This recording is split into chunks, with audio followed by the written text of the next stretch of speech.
Қайырлы күн достар, бүгін бірден керемет болып шығатын лағман қамырын жасаймын.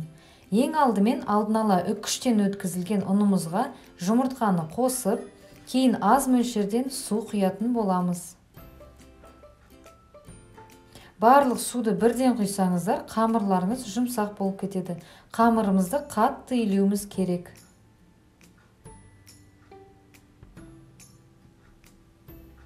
Көп уақытта алмайды, бір жасап алсаңыздар үйреніп аласыздар. Жинап алған қамырымызды басып 10 минутқа қойып қоямыз.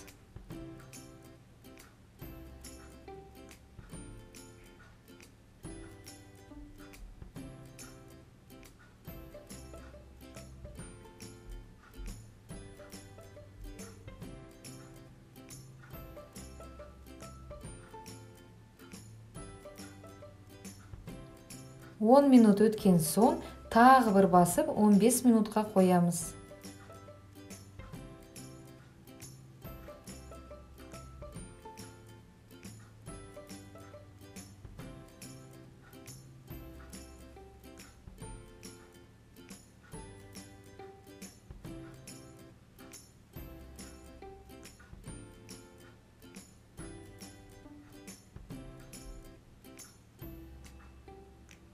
Енді дайын болған қамырды екіге осылай бөліп, ұзынша етіп дөңгелектейміз.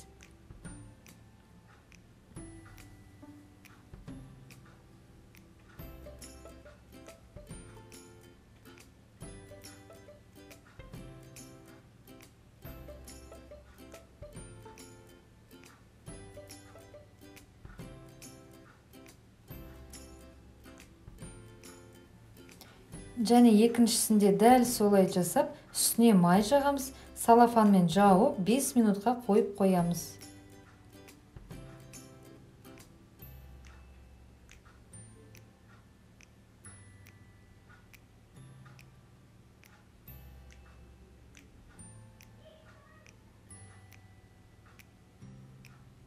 Бес минутымыз өтті. Енді біреуін алып, таразымызға 24-26 граммнан өлшейміз. Бөліктерге кесіп, кеуіп кетпес үшін салафанға саламыз.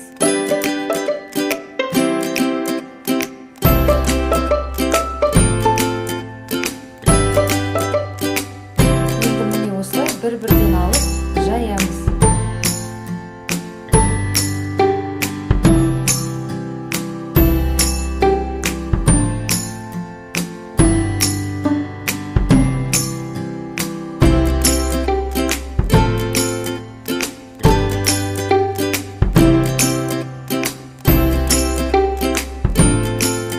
Барлығын жайып болған соң, үстіне сұйық майымызды жұқалап шығара бастаймыз.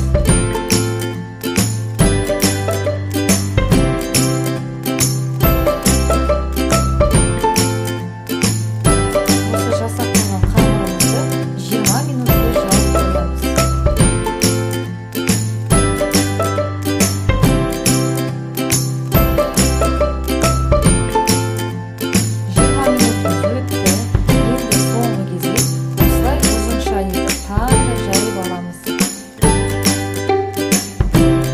Жайғанның үстіне сұйық майды жағып отырамыз.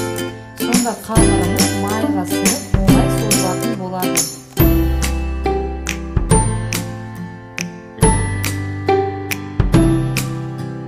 Міне 20 минутымыз өтті. Дайын болған қамырымызды енді бірнеше қамырды алып соза бастаймыз. Бірақ қамырды қатты тартпаңыздар, себебі ол өзі оңай созылады.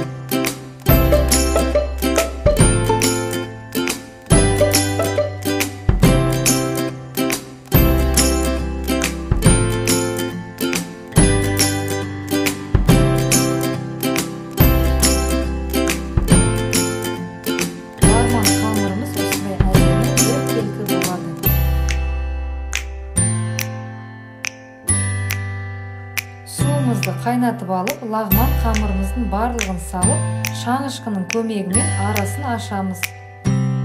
Қамырымыз 3-4 минут қайнауы тиіс.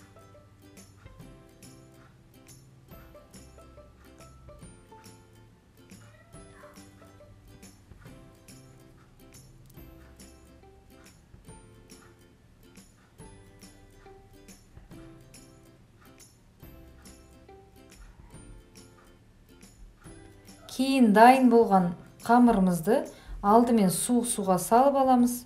Одан соң ағып тұрған суға шайып аламыз. Сонда қамырымыз бір-біріне жабыспай өз формасын ұстайтын болады.